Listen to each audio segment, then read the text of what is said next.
Welcome students, welcome to my channel. तो आज हम वही कर रहे हैं, हम क्वेश्चंस कर रहे हैं, हम डीबीटी से रिलेटेड जो क्वेश्चंस है वो मैं डिस्कस कर रहा हूँ आपके साथ। और चलिए शुरू करते हैं। ऋषभ लाइफ साइंसेस को आप सब्सक्राइब कर लीजिए और पूरी अच्छे से रिवीजन के लिए। तो रिवीजन मोड चल रहा है, आपको पता ही होगा, बहुत सारा कुछ हमने पढ़ लिया। मतलब सेल बायोलॉजी से रिलेटेड जो डीबीटी में एग्ज़ाम में जो क्वेश्चन आते हैं वो मैंने काफ़ी सारे यहाँ पर डिस्कस कर लिए हैं ऑलरेडी, बहुत सारे डिस्कस करे हैं। तो प्रीवियस क्लासेस में आप देख सकते हैं। तो आज भी हम वही सेल बायोलॉजी वाले टॉपिक से ही हम आगे करेंगे। और काफ़ी क्वेश्चंस जो हैं वो रिपीट भी होते हैं और कंसेप्ट भी रिपीट होते हैं। तो इसलिए जो ऐसे इस प्रकार से जब हम रिवीजन करेंगे तो हमारे को काफ़ी कुछ जो है हमारे दिमाग में क्लिक कर जाएगा उस टाइम पर, जब हम ये सब चीज़ें हम रिवाइज करेंगे जल्दी जल्दी जल्दी। क्योंकि अब टाइम ज़्यादा बचा नहीं है एग्ज़ाम के लिए। तो सब कुछ अगर आप रिवाइज कर रहे हैं जो मैं जैसे मैं करवा रहा हूँ, तो ये सब आपके दिमाग में बस जाएगी बातें, क्योंकि आता तो आपको पहले से ही है। तो बस थोड़ा सा रिवीजन करने की ज़रूरत है। तो इसलिए वही रिवीजन मैं लेके आया हूँ। तो चलिए शुरू करते हैं आज के सेशन को। और डिफरेंट क्वेश्चंस को हम देखेंगे। और so let's get started. What is endoreduplication? Endoreduplication क्या होती है? तो रिकरेंट डीएनए रेप्लिकेशन, इसका मतलब हो रहा है एंडोरेडिपिलिकेशन, मतलब एंडोप्लाज्म एंडो रेटिक्यूलम जो होता है उसकी डुप्लीकेशन होना। बेसिकली नाम से पता लग रहा है, डुप्लीकेशन मतलब दो में बटना।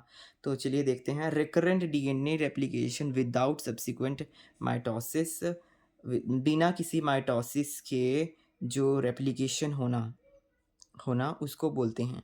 बिना किसी माइटोसिस और साइटोकाइनेसिस के रेप्लिकेशन होना, डीएनए की रेप्लिकेशन होना बिना किसी, विदाउट मेन बात है, without mitosis and cytokinesis.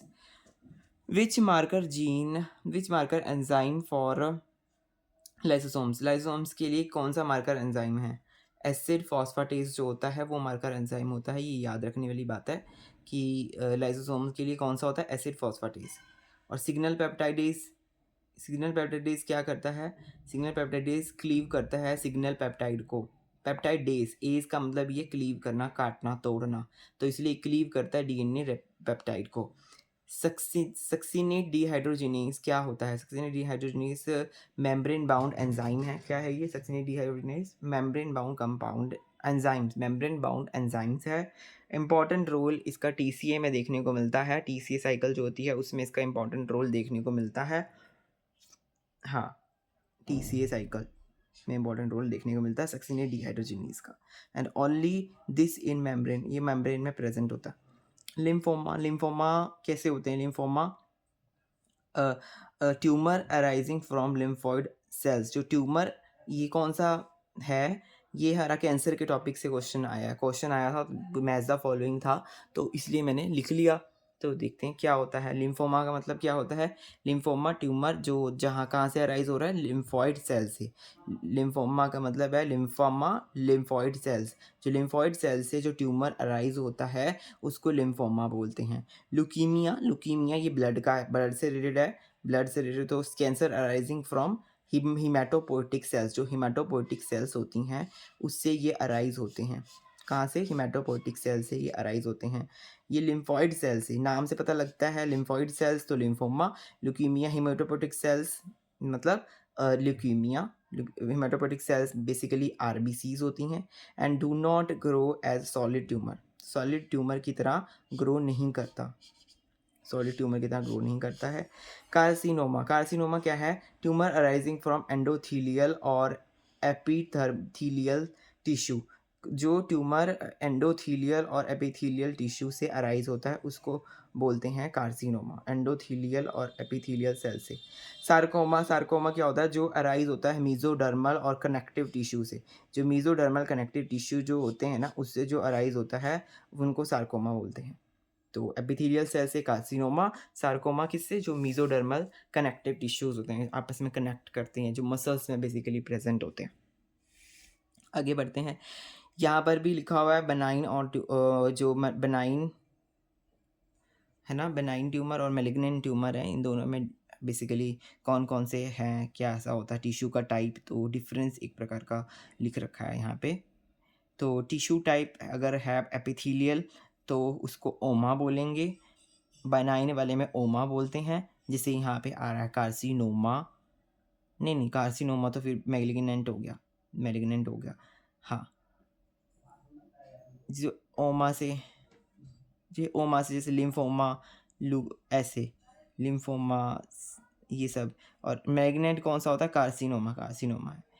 Glandular, glandular adenoma, और यहाँ पे मैलिग्नेंट में एडिनोसार कार्सिनोमा, ये ओमा में एंड हो रहा है, ये कार्सिनोमा में एंड हो रहा है, ये बात होती है।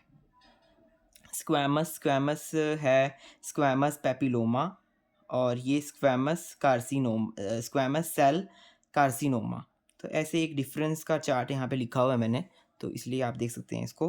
और मीजलकाइमल, ये तो एपिथेलियल था, एपिथेलियल, मीजलकाइमल दिए, एपिथेलियल, एपिथेलियम, मिजनकाइम और एंडोथेलियम, ये सारी डिफरेंट लेयर्स होती हैं ना बॉडी में। बचपन में हम पढ़ते थे, बचपन में तो नहीं हाँ, मतलब 11th-12th में हम पढ़ते थे इस बारे में जूलॉजी में, कि 3 लेयर्स होती हैं, मिजनकाइम, एंडोकाइम एंड जो हमारी एपिडर्मिस होती है, ये सेल। तो इस हिसाब से फिर जो होता है एपिथेलियल के ग्लैंडुलर और स्क्वैमस वाला है, और मेसेंकाइमल में बोन वाले को ओस्टियोमा बोलते हैं, और ये इसको बोलेंगे ओस्टियोसार्कोमा। अब मीजनकाइमल जो कैंसर है उसकी जो हमारी कहते बोलने का तरीका है ना, बिनाइन वाले के लिए ओमा लगेगा और मैलिग्नेंट वाले के लिए सार्कोमा लगेगा, ये फ़र्क होता है इसमें। पहले तो हमने देखा सार्कोमा का मतलब क्या है, जो मेसोडर्मल सेल्स में होते हैं, ये तो हमें पता चल गया। कार्सिनोमा जो एपिथेलियल सेल्स में होते हैं। तो इसमें आपस में ऐसे बेनाइन में और मैलिग्नेंट में क्या है, बेनाइन का ये है कि जिसमें ओमा लगा होगा वो बेनाइन है, और कार्सिनोमा या सार्कोमा वो मैलिग्नेंट है। बोन में अगर होता है कोई ये कैंसर, मेसेंकाइमल कैंसर बोन में होता है तो उसको बोलते हैं ऑस्टियोमा और ऑस्टियोसार्कोमा। ब्लड में होता है, ब्लड या फिर लिम्फोसल में, तो इसको बोलेंगे हेमेजिम हेमा हेमनजियोमा और एंजियोसार्कोमा और हेमनजियोमा। और स्मूथ मसल्स में वो अगर होता है तो उसको लियोमायोमा और यहाँ पे लियोसार्कोमा। स्केलेटल मसल्स, ऐसे ऐसे काफ़ी सारे एग्जांपल्स मैंने लिखे हुए हैं। अब हम आगे बढ़ते हैं। यहाँ पर एक चार्ट बनाया हुआ है जो कि जीपीआर से रिलेटेड है। जीपीआर के टाइप्स कौन कौन से होते हैं वो मैंने यहाँ पर लिखे हुए हैं। जीपीआर की फैमिली, और बेसिकली फैमिली में अगर हम उसको करेंगे, ये कार्टिलेज, ये तो पिछले वाला ही का चार्ट है कि कार्टिलेज में होगा तो कॉन्ड्रोमा, और बेनाइन वाला और वो वाला होगा, मैलिग्नेंट होगा तो कॉन्ड्रोसार्कोमा। फैमिली की बात करें तो फैमिली ये दूसरी चीज़ है। हाँ, ये जी वाली है बेसिकली, जीपीसीआर से रिलेटेड है ये। फैमिली 1 2 3 4 ऐसे। जी एस वाला स्टिमुलेटरी जो होता है ना, स्टिमुलेटरी जो बेसिकली जो हमने पहले पढ़े थे, रेगुलेट करते हैं ये। हाँ, रेगुलेट करते हैं। GS रेगुलेट, OLF ऑल्फैक्टरी जो होती है डक्ट्स, उसको रेगुलेट करने के लिए। GI इनहिबिटरी है, GO ऐसे ही कुछ है। ये GT ट्रांसड्यूसिन है, GQ है, G12 है, ये डिफरेंट है। इसका अल्फा एक्शन है, इसका भी अल्फा एक्शन है। यहाँ बीटा गामा, GI का अल्फा भी है और बीटा गामा भी है, और इसका G0 का बीटा गामा अल्फा और बीटा गामा भी है। इसका अल्फ़ा है, इसका भी अल्फ़ा, इसका भी अल्फ़ा। तो फंक्शन क्या है, अगर जी स्टिमुलेटरी है, उसका अल्फ़ा फंक्शन है, और उसका फिर फंक्शन क्या है, नहीं ये इसका एक्शन इसका अल्फ़ा वाला है, और इसका फंक्शन है एक्टिव एडिनाइल साइक्लेस का चैनल को एक्टिवेट करना। एडिनाइल साइक्लेस, ये एडिनाइल साइक्लेस होता है, ये ऑल्फैक्टरी जो सेंसरी न्यूरॉन्स होते हैं ना, उनको फिर आगे एक्टिवेट करता है। ये ऑल्फैक्टरी वाला दूसरा है। ये देखिए, जो ऑल्फैक्टरी सेंसरी न्यूरॉन है, ये ऑल्फैक्टरी वाले को करेगा, और ये कैल्शियम चैनल को करेगा। तो जो हमारा स्टिमुलेटरी वाला है, स्टिमुलेटरी वाला कैल्शियम चैनल को कर रहा है, क्या कहते हैं, activate by activating adenylyl cyclase, और जो ऑल्फैक्टरी वाला है, जी ऑल्फैक्टरी वाला, वो किसको कर रहा है, वो एडिनाइल साइक्लेज को कर रहा है, और एट द एंड वो ऑल्फैक्टरी सेंसरी न्यूरॉन्स को कर रहा है activate. G I is inhibitory, G inhibitory है।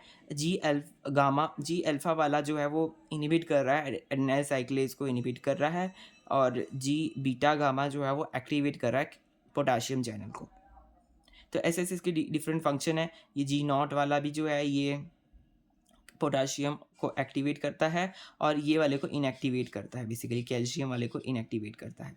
और अल्फ़ा और बीटा गामा वाला एक्टिवेट करता है फॉस्फाटेस को। फॉस्फाटेस का मतलब जिसका काम है फॉस्फेट को रिमूव करना, फॉस्फाटेस, ये बात होगी, है ना।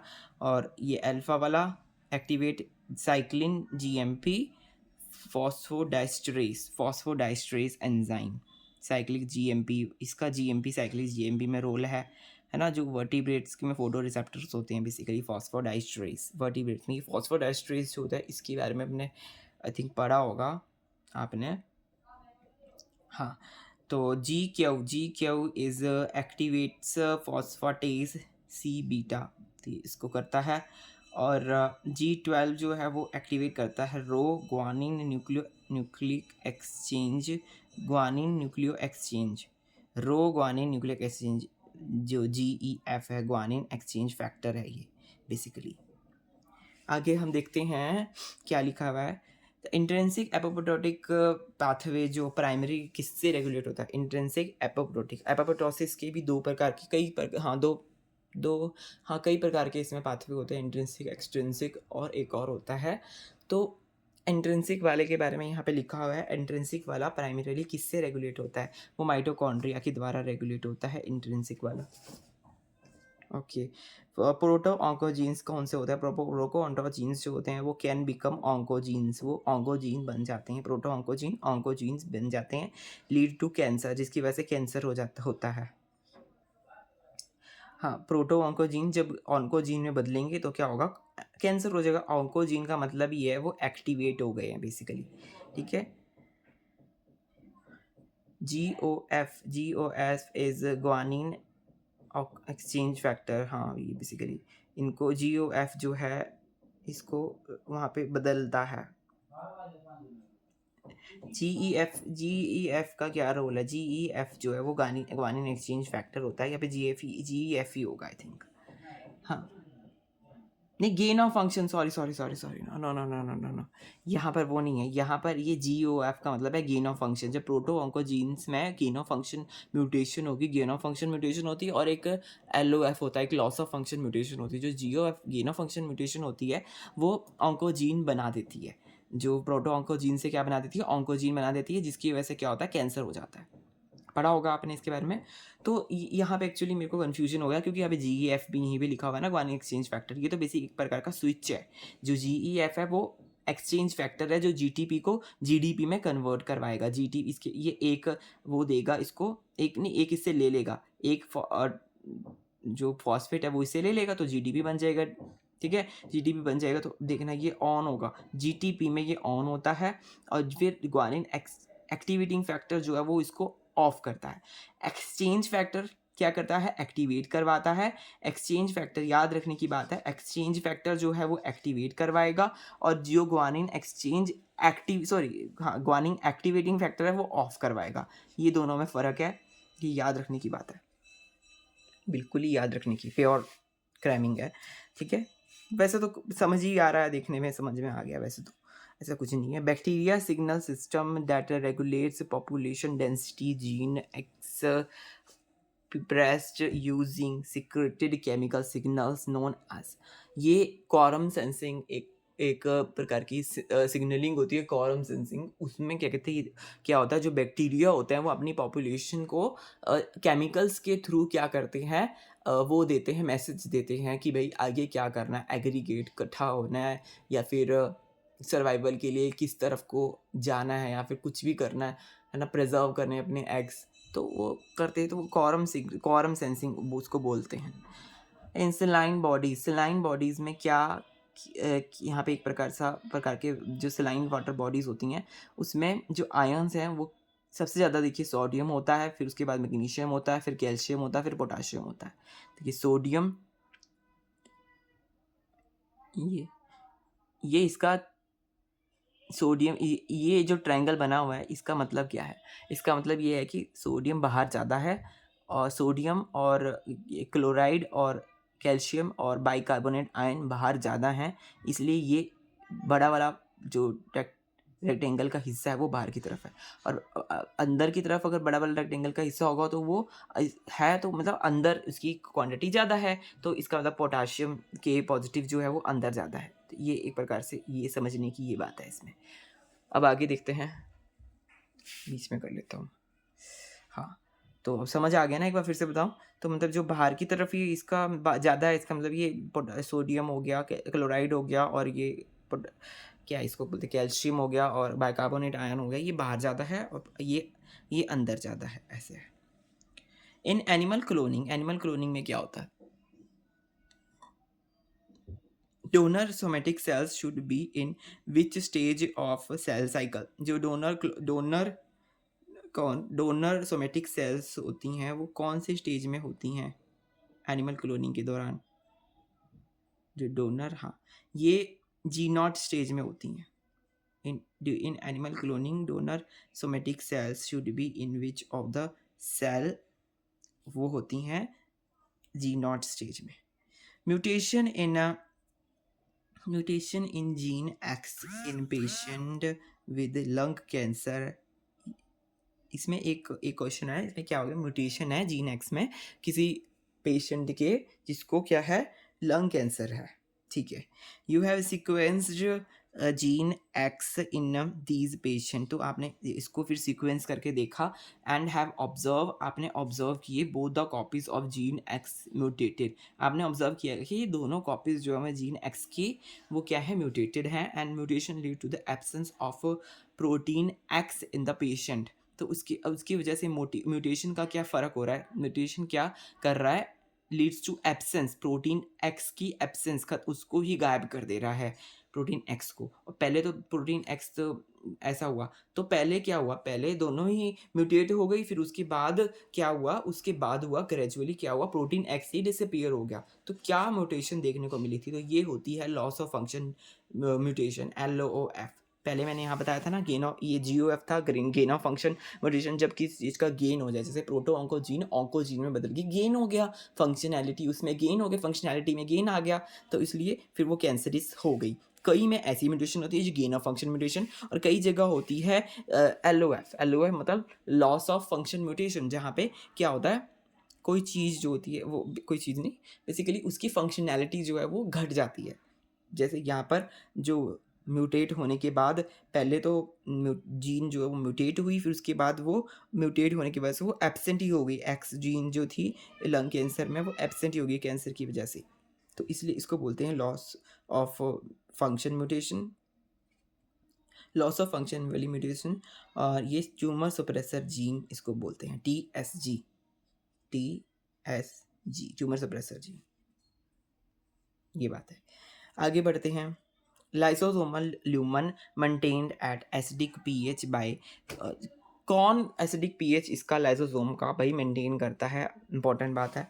इसका जो H पॉजिटिव ATPase हैं वो पंप करते हैं hydrogen ion into the lysosome, lysosome के अंदर आयन को, ये जो लाइसोसोम के अंदर हाइड्रोजन आयंस को पंप करते हैं, जिसकी वजह से pH जो होता है वो एसिडिक हो जाता है।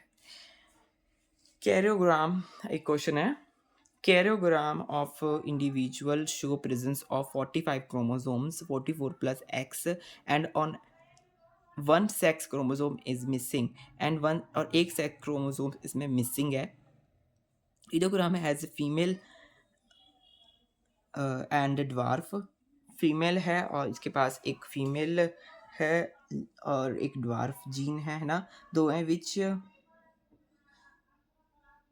Is the most probable condition associated with individual, तो क्या इंडिविजुअल की जो कंडीशन है वो क्या है, ये टर्नर सिंड्रोम है, यहाँ पे टर्नर सिंड्रोम बेसिकली, यहाँ पर देखिए टर्नर सिंड्रोम में क्या होता है, ये जो चीज़ लिखी हुई है ना, 45 क्रोमोसोम्स में देखने को मिलती हैं, इसी चीज़ से पता चल गया कि ये क्या है, और एक सेक्स क्रोमोसोम मिसिंग, इससे ही पता लग गया कि कौन सी डिजीज़ है, कौन सा सिंड्रोम है, ये है टर्नर सिंड्रोम। क्योंकि देखिए ऐसा फिर टर्नर सिंड्रोम में ही पाया जाता है और कहीं नहीं पाया जाता, तभी 44 प्लस एक्स टर्नर सिंड्रोम और 47 प्लस एक्स एक्स वाई ये है लिन लिनफेल्टर सिंड्रोम और ट्राइसोमी ऑफ 21 बहुत ही पुराने बेसिकली, हाँ पहले भी पढ़े हुए हैं हमने, 11th-12th में भी पढ़े हुए हैं, मुझे याद है ये हम पढ़ते थे। ट्राइसोमी जो 21 है ये डाउन सिंड्रोम में देखने को मिलता है और एडवर्ड सिंड्रोम जो है वो ट्राइसोमी ऑफ 18 है। आगे बढ़ते हैं।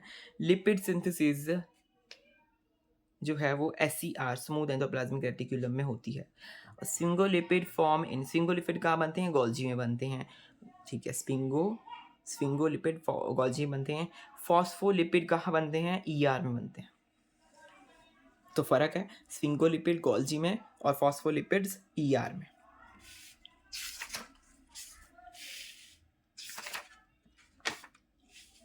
Probe used to analyze ग्लायोप्रोटीन इन, जो प्रोब के द्वारा एनालाइज किए गए ग्लायोप्रोटीन, तो क्या देखा गया उसमें? इस ग्लायोप्रोटीन क्या होते हैं? एक प्रकार के लैक्टिन होते हैं join to carbohydrate. Study in affinity chromatography, जो हाँ ये किससे ज्वाइन होते हैं? कार्बोहाइड्रेट से ज्वाइन होते हैं लैक्टिन्स।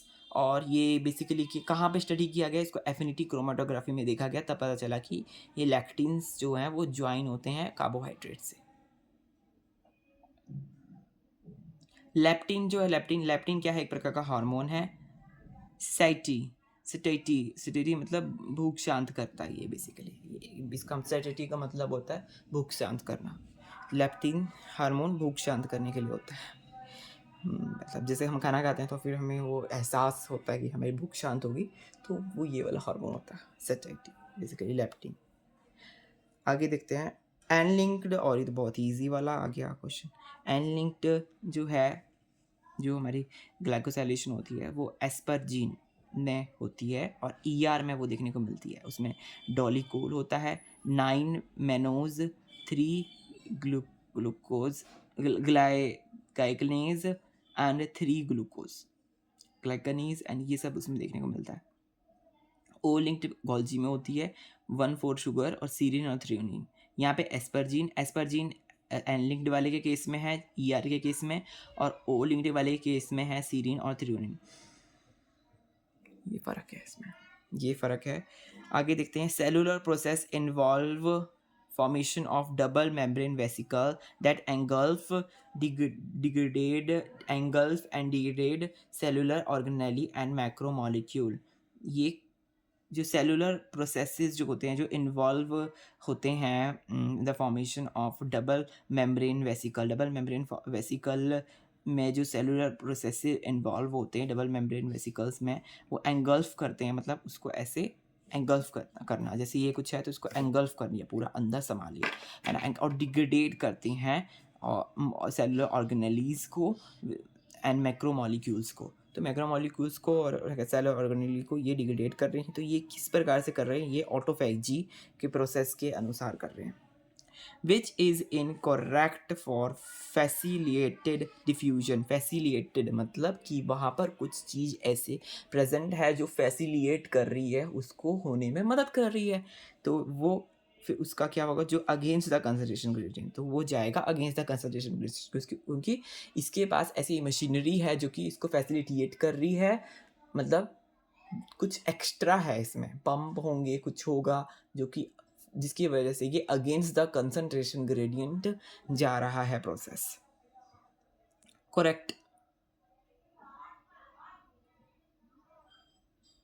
बट ये चीज़ जो है ये इनकरेक्ट है। ओके, कंसंट्रेशन ग्रेडियंट, अच्छा, तो ये वाला, ये अगेंस्ट द कंसंट्रेशन, ये इनकरेक्ट स्टेटमेंट पूछी थी, तो ये इसकी और इनकरेक्ट स्टेटमेंट है, मुझे थोड़ा कन्फ्यूजन हो गया आई थिंक। हाँ, तो यहाँ पर क्या है कि फैसिलिटेटेड डिफ्यूजन है, फैसिलिटेटेड डिफ्यूजन, हाँ तो कुछ तो है ना उसके अंदर। पंप्स वगैरह आई थिंक इसमें नहीं है, तो अगेंस्ट द कंसंट्रेशन ग्रेडियंट ये नहीं जाएगा। एक बार आप इसको अच्छे से पढ़ लेना, ठीक है।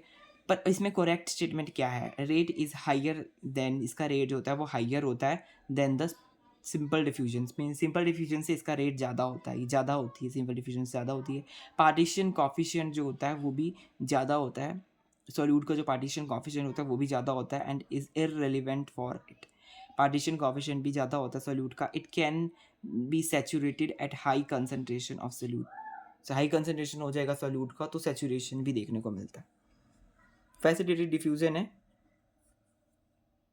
उससे कितने सिंपल डिफ्यूजन से इसका रेट ज़्यादा होता है। पार्टीशन कॉफिशिएंट ऑफ सॉल्यूट जो है वो इररिलेवेंट है और ये कंसनट्रेशन ग्रेडियंट के अगेंस्ट नहीं काम करता है, ये सिंपल है।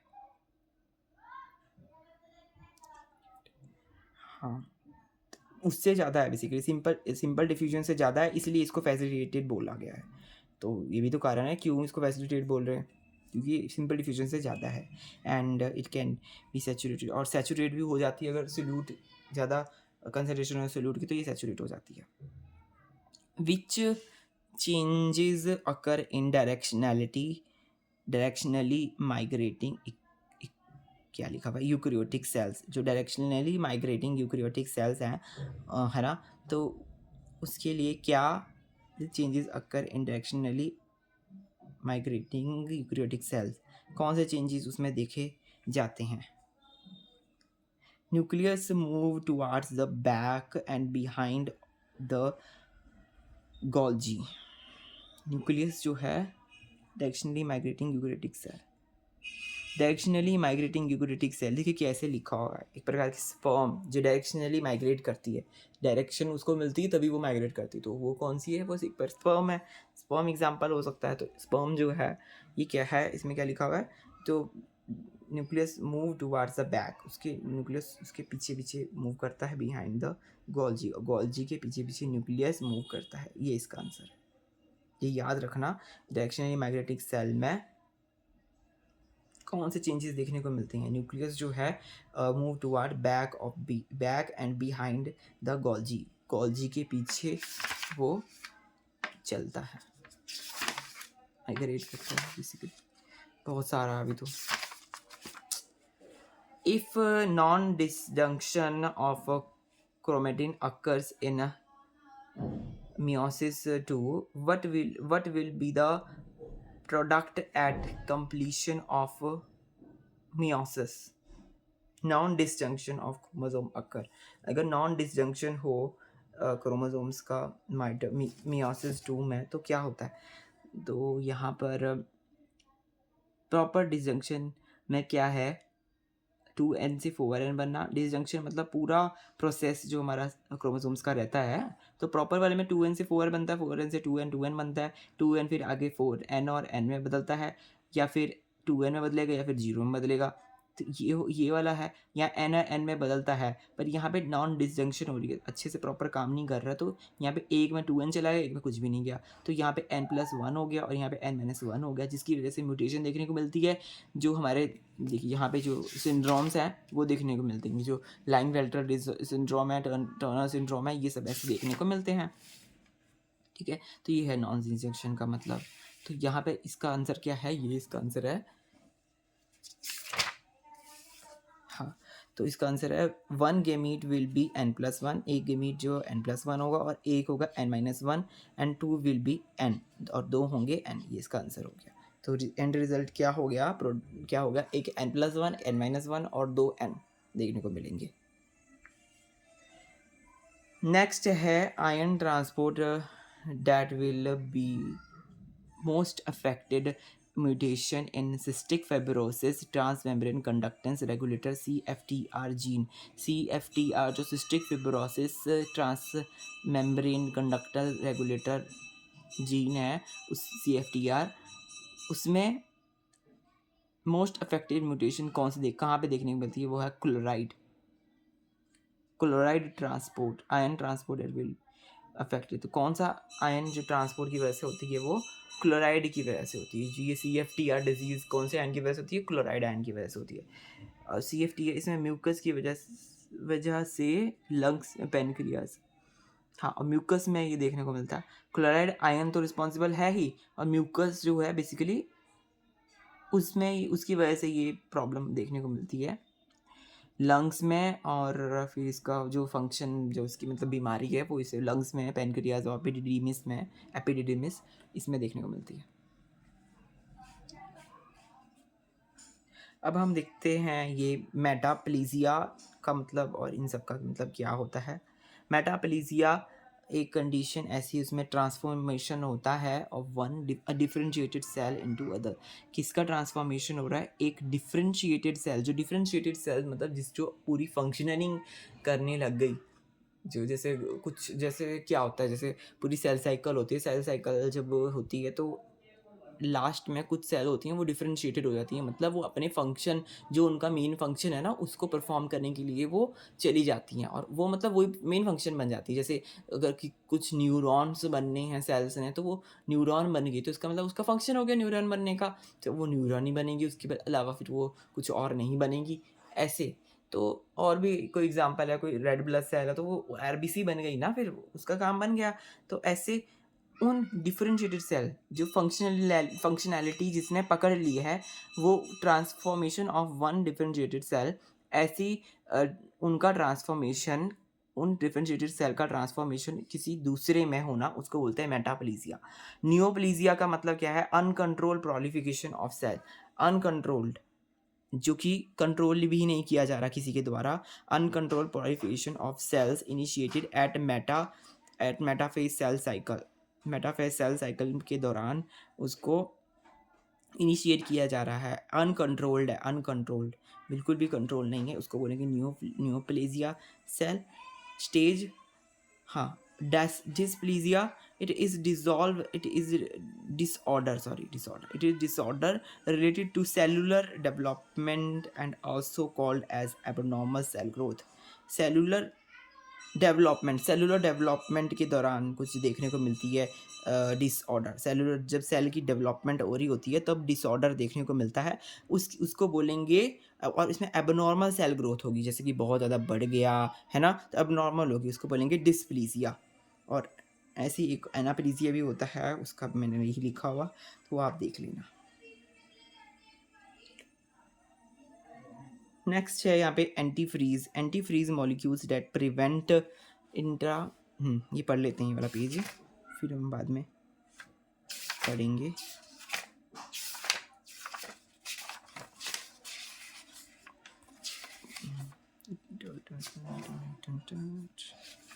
चलो फिर इसको बाद में ही पढ़ेंगे एक्चुअली, क्योंकि ना फिर अगली क्लास भी सेल उसकी रहेगी, फिर नेक्स्ट क्लास होगी इम्यूनोलॉजी की, सेल बायोलॉजी की रहेगी।